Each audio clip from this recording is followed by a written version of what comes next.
We are standing in front of the Machpelah compound, a building that is over 2,000 years old, the oldest intact burial site in the world. You've heard of Machpelah, the sacred tomb of the patriarchs. But what if the truth beneath its stone floors is far darker than legend ever told? When scientists were granted rare access, what they found was more than history. It was haunting. He saw a man wearing white. Other brother hear some voices from this cave. This is a special place to God, I'm sure. Sealed chambers, shadowed corridors, and very old relics that hold a mystery no one thought they'd uncover. What exactly was buried down there? And why has it been hidden for so long? Before we head into the darkness of those hidden chambers, it's worth asking, why was this place so important that people fought to protect it for thousands of years? Historical and religious background. Most people imagine Machpelah as a quiet resting place where the great patriarchs of the Bible rest in peace, but that's not solely it. The story begins in Genesis, where Abraham negotiates with Ephron the Hittite for a field and a cave to bury his wife, Sarah. That simple act turns the site into one of the most sacred burial places in history. Over time, Abraham himself is said to have been laid there, along with Isaac, Jacob, Rebekah, and Leah. The place became more than a tomb. It became a symbol, linking generations through faith and memory. And yet, what lies below still raises questions that go far beyond the story we know. On a normal day, when visitors come to this cave, they don't see the cave directly. Instead, they are greeted by an enormous rectangular enclosure of stone that has stood for over 2,000 years. This was built by Herod the Great, the same ruler known for grand projects across Judea. Its walls rise high and heavy, still towers over the surrounding city. Through the centuries, this space has been transformed into different places. It was once a church, later a mosque, and now a site where Jews, Christians, and Muslims all come to pay their respects. Normally, it seems like history is laid out plainly for everyone to see. Yet beneath the courtyard and memorial markers, the trail of history becomes difficult to follow. No major archaeological dig has been allowed in the caves under the structure. Religious sensitivities, political disputes, and centuries of tradition have kept the underground almost entirely off-limits. Still, every now and then, glimpses of what lies below have come to light, and the discoveries have opened a small window into the past, yet left so much still in the dark. Stories about what lies under Machpelah go way back through time. You see, the Talmud tells of Rabbi Bana'ah, a sage who entered burial caves to mark them, supposedly even visiting the cave of the patriarchs. Medieval pilgrims wrote of descending into lower chambers where they found bones and burial urns. Later, explorers who managed to slip underground spoke of narrow passages, sealed stairways, and chambers that looked untouched for centuries. Their accounts combine faith, memory, and personal experience, keeping the mystery alive even when evidence is scarce. What we know is that, above ground, the monument is well documented. Below, the story is still a puzzle waiting to be solved, and that gap between what we can see and what remains sealed is exactly where the most interesting questions begin. But then, who were the explorers bold enough to go where almost no one is allowed? And what did they find that kept the world guessing for decades? The bold explorers. The story of Machpelah's top was clear enough, but the deeper mystery was waiting below. For centuries, the cave system beneath the great stone enclosure stayed locked with its entrances sealed and its secrets kept out of sight. What lay under those floors was the question no one could fully answer. And eventually, a few brave souls decided they couldn't wait any longer. Their mission was very simple to say and far harder to do, however. They did it either way. What they brought back was not a complete answer, but it was enough to shake old assumptions and raise brand new questions about the site. In the late 1960s, an unusual challenge had to be solved. A narrow opening was discovered that led to a chamber below, but no adult could fit through. So a solution that was both clever and risky evolved. A slim 12-year-old girl named Michal was lowered through the shaft with her small frame just enough to reach the hidden space. When she came back up, she spoke of a round room and a short stairway that disappeared into the dark.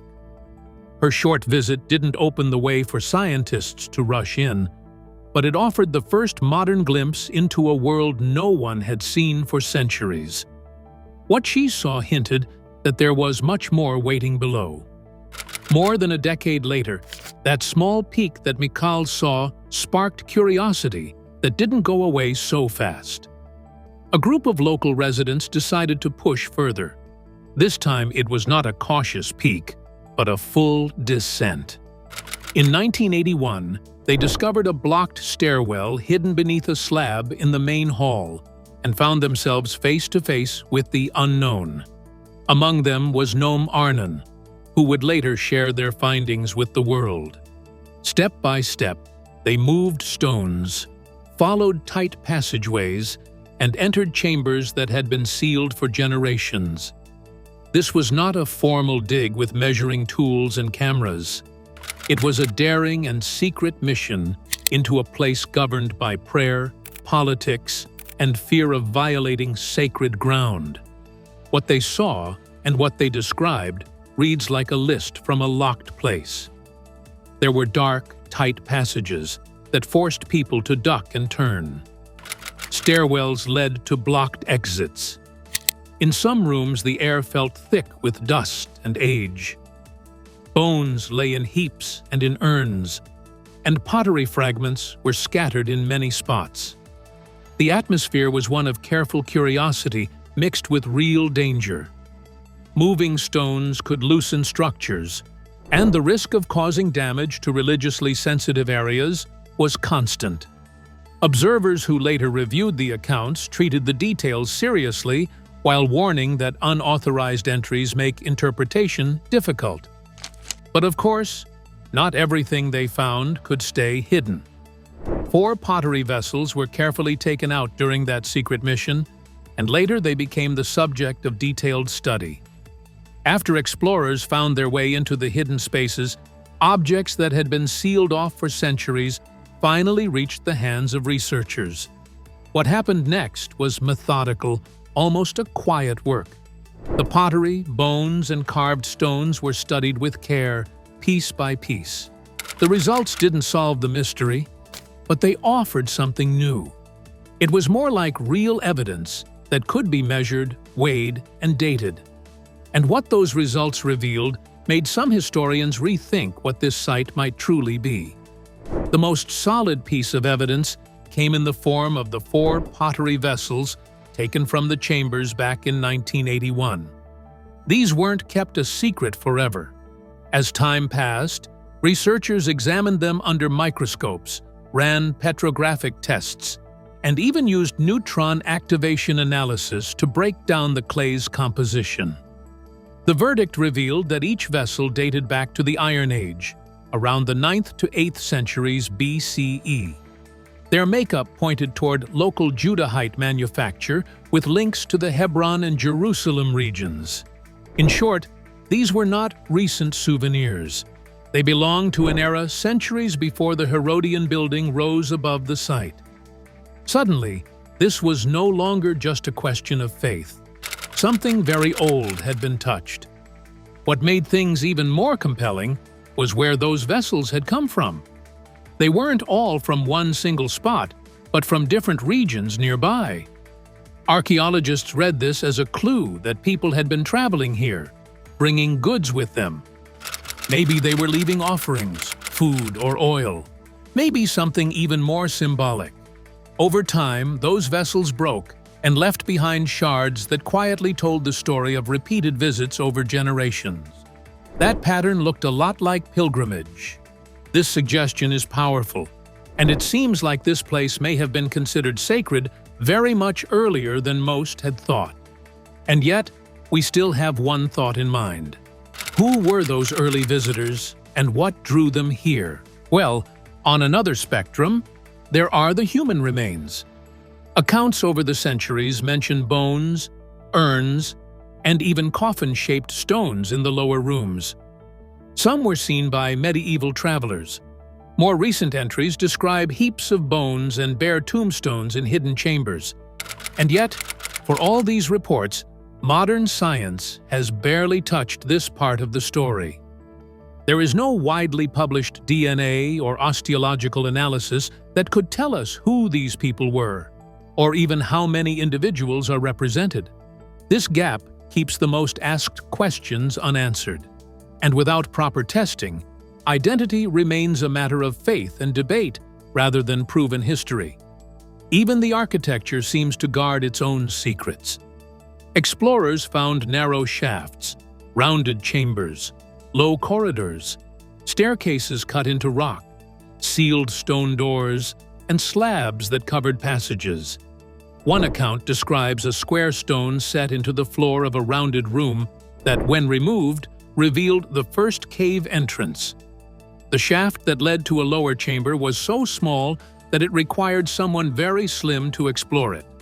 And later, parties pried up slabs and followed low, twisting corridors into enclosed rooms. Those structural details show intentional sealing and reusing of space over many eras. Each sealed door and blocked passage hints at deliberate choices made long ago, perhaps to protect what lay beneath. How many more such entrances still wait, untouched and unseen? The layers of history here are not easy to separate. The pottery points to the First Temple period, while the great enclosure that sits above it all belongs to the time of Herod the Great. That means we are looking at a site used and reused across centuries, each generation leaving its mark, sometimes covering up what came before. For archaeologists, this is both thrilling and frustrating. Every object tells a story, but when items are removed without a proper dig, some of their story is lost. What remains is an open question for future researchers willing to look deeper. With proof and mystery sitting side by side, we have the vessels, the architecture, and credible reports of human remains. We have dates that take us to nearly 3,000 years back. And we also have more questions than answers. Science has given us a glimpse, enough to confirm that this place was important long before its walls rose above the ground. Yet most of what lies below is still sealed off, and whatever answers remain are still in the dark, waiting for the day someone is allowed to go back down and finish what others started. Knowing what we know only makes you wonder about what we don't. If these discoveries are only a fraction of what lies below, what might still be buried in the dark? What questions would finally be answered if someone went back in? What still remains unknown? For all that has been uncovered, the heart of Machpelah's mystery is still locked behind sealed doors. The questions that remain are the ones that keep historians, religious leaders, and scientists awake at night. The biggest question is also the simplest. Whose bones are buried there? For centuries, tradition has claimed that Abraham, Isaac, Jacob, Sarah, Rebecca, and Leah rest in those chambers. But then, there has never been a conclusive scientific study of the remains. Without DNA tests or carbon dating, the identity of the bones is still a matter of faith, not proof. Are they really the patriarchs and matriarchs? Or are they other burials from pilgrims who wanted to be close to a holy site? The answer is sealed in stone, waiting for someone brave enough or authorized enough to find it. Even if science could answer those questions, there is no guarantee that anyone will be allowed to try. The underground areas are some of the most sensitive spaces in the world. Religious authorities guard them closely, and political realities make excavation nearly impossible. Any attempt to open a chamber could risk protests, international tension, or even conflict. Security concerns are always present, and every decision about access is weighed against the risk of disturbing a place that millions consider sacred. The result is a paradox. Science could solve the mystery, yet the very act of trying might create a bigger problem than it solves. Adding to the tension are the countless stories that have grown around the caves. Over the centuries, travelers and monks recorded tales of hidden rooms, coffins, and bones. Remember that some spoke of narrow tunnels that seemed to lead nowhere, and doors that no one could open. Others, however, claimed that those who ventured too far into the darkness never returned. These stories mix faith and fear, blurring the line between memory and imagination. Without hard evidence, no one can say which accounts are trustworthy and which are folklore meant to keep the curious away. Even the discoveries we already know about raise questions of their own. Because many finds were made through secret entry rather than formal excavation, scholars debate how much weight to give them. Unauthorized exploration risks damaging fragile structures, disturbing human remains, and erasing valuable context. Every stone that is moved without proper recording means data lost forever. However, without those daring entries, we would know less about what lies below. The dilemma remains: how do you balance the hunger for knowledge with the duty to protect a site this important? Also, moving forward, there is the issue of preservation. Time is not standing still for the caves beneath Machpelah. Dust gathers, debris piles up, and the risk of collapse is real. The lower levels are dark, damp, and poorly ventilated. Without careful conservation, whatever secrets still lie hidden may be damaged before anyone has a chance to study them. Some experts worry that in waiting too long, we might lose the opportunity to ever know what is truly there. Finally, there is the danger of letting myth outpace science. The more mysterious the site remains, the more dramatic the claims become. Some insist that everything under Machpelah is exactly as described in Genesis. Others argue that what lies below might challenge long-held beliefs. Without more evidence, both sides are free to speculate, and speculation often spreads faster than proven fact. The challenge is to hold on to what science can confirm while leaving space for the possibility that the truth might surprise everyone. For now, the caves are still quiet as usual. But what do you think a full excavation would reveal? And will the world ever agree on what should happen next? What might come next? You see, the story of the Machpelah caves is far from over. If anything, we may be closer than ever to uncovering their most significant chapter. And also, technology is catching up with curiosity, and new tools are changing what's possible. Ground-penetrating radar, 3D imaging, and remote sensors are now sophisticated enough to map out spaces hidden below the Earth. These methods could reveal the layout of the cave system, pinpoint sealed chambers, and even locate human remains, all without disturbing a single stone. But science alone cannot decide the future of this site. Before any scans or surveys can take place, religious and political leaders must agree on whether such work should even be allowed. Now, this is where things get a bit complicated. For some, the idea of virtually opening the tombs feels like crossing a sacred line. For others, it is a chance to honor the past by learning from it. The question is whether we can balance deep respect for faith with the human urge to explore? Or will the caves remain closed, leaving their secrets locked away for generations to come? What makes the situation even more pressing is the growing attention from around the world. Pilgrims still travel to Hebron, drawn by the ancient connection to the patriarchs and matriarchs. Each passing year brings new visitors, new prayers, and new voices calling for answers. Historians see an opportunity to clarify early Israelite history, and scientists imagine extracting ancient DNA that could reveal genetic links to the past. And let's not forget the theologians. They wonder whether modern research might confirm or complicate centuries of belief. The questions keep multiplying, and so do the stakes. And then the biggest question of all is, what happens if the truth is finally uncovered? Well, if by chance researchers confirm that the patriarchs and matriarchs are truly buried there, the impact could be enormous. It might unite believers from Judaism, Christianity, and Islam in shared reverence.